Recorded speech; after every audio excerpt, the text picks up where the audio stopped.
Paano ba kahalaga yung kaligtasan natin? What is its, kung ilalagay natin sa value ng pera, what is the monetary value of our salvation? Sa batas meron kasing ganun yung monetary value. Minsan yung daños perjuicios, pinababayaran ng korte, ini-estimate ng judge yung halaga ng sleepless nights, ng humiliation, ng problem na nakos ng isang offender of the law against a fellow human being. Ini-estimate ng korte yung cost of approximately the cost of all those. To the sleepless nights I cried for you and wonder who is kissing you. Oh, the sleepless night will break my heart in two.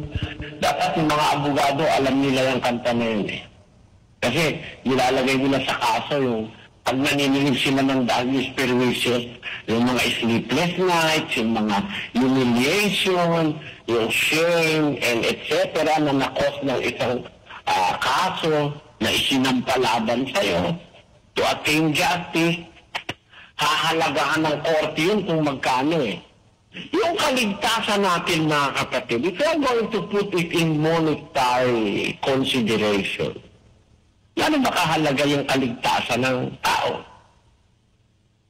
May biro mo yung nasa iyo nga ang buong sanlibutan, hindi ka pa rin naliligtas. Gano'n karaming pera yun, yung buong sanlibutan. Lahat ng diamante, lahat ng, makamtan mo man ang buong sanlibutan, pati yung corona ni Queen Elizabeth. Pati yung pinakamalaking diamanting nakalagay sa corona ni Queen Elizabeth, yung Cullinan Diamond. Nakita ko kasi yun, sis, nung pumunta ako sa England yung diamante doon sa corona ni Queen Elizabeth, napakalaki nung gasuntok. Siguro pagka susuntukin ka, pang ipanununtok sa'yo iyon, papayag ka masuntok sis,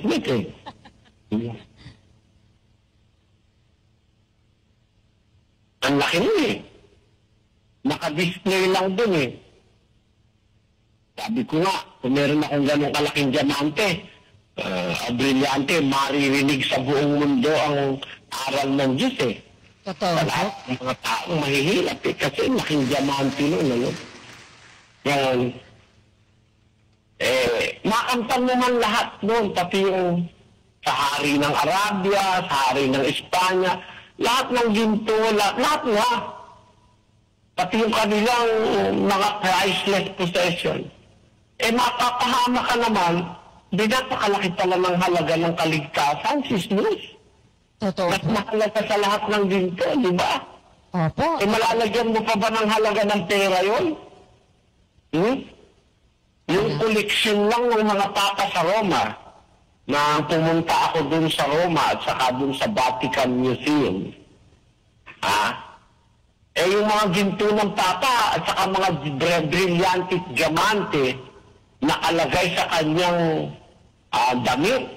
Mga ginto, ang embroidery ng ng papa sa Roma, ginto Yung burda, ginto. Tapos ang dekorasyon mga diamante, brilyanting malalaki. Pati yung kanyang inuman. Yung cup ng papa, yung cup na ginagamit sa pagbimisa. Naku po, tagtag ng diamante at saka ng brilyante. Sabi ko, ito pala ako ang relihiyon ng mga demonyo. Napakayaman. Ngayon, iyon na lahat yun. Kaya ka bang iligtas nun, sis, Ay, hindi po. Hindi po. Sabi ng Biblia, kahit lahat ng ginto, iyon na, hindi ka maliligtas Diba? Opo. Ano ba ang kaligtasan natin? Gaano ba kamahal? Basahin natin ang unang Corintios 7:23. Sa halaga kayo'y binili. Huwag kayong maging mga alipin ng mga tao. Ang Kristo binili sa halaga.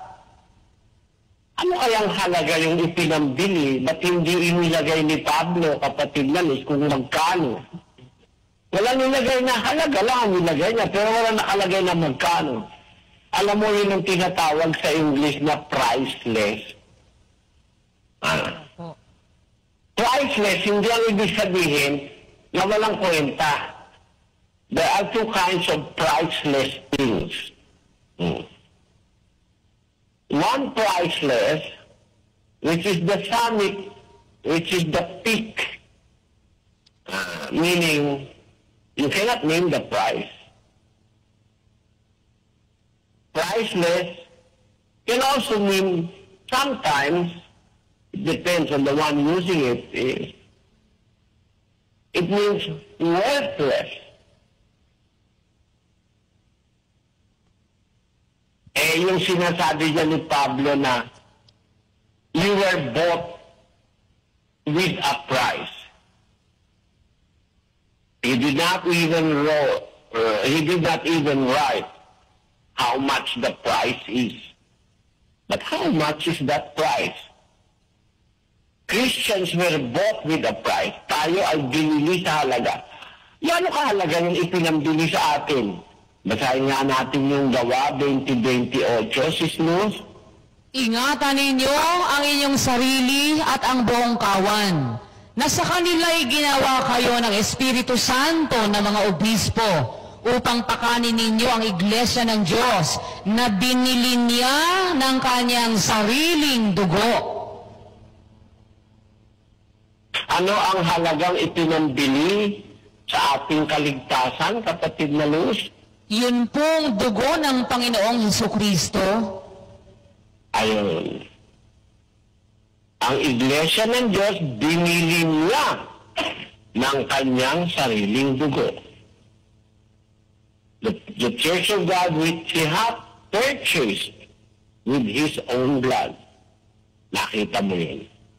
Alam mo ba kung gaano kahalaga yung dugo ni Kristo, Sis Luz? Gaano po kahalaga? Basahin natin muna yung halaga ni Kristo para makita natin kung gaano kahalaga ang kanyang dugo. Payag ka? Opo. Gaano ba kahalaga si Kristo? Colosas 1:18.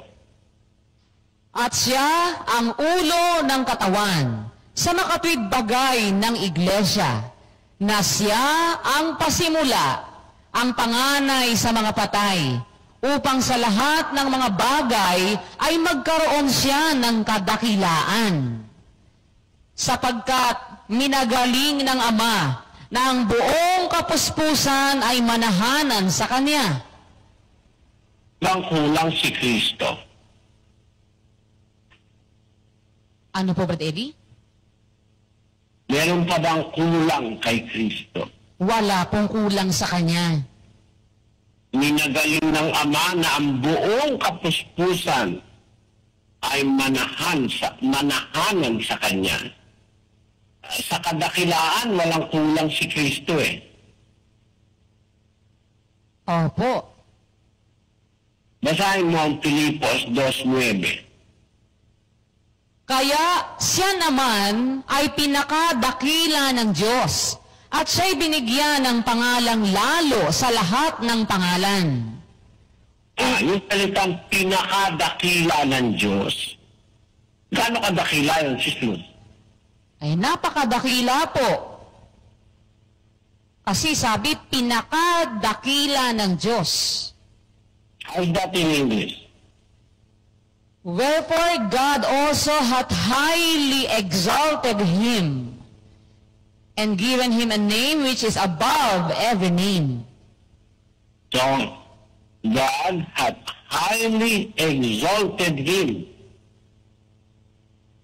So, when it comes to greatness, value, importance, wealth, there is nothing in the face of God or in God's presence There is nothing more valuable than Christ, His beloved Son.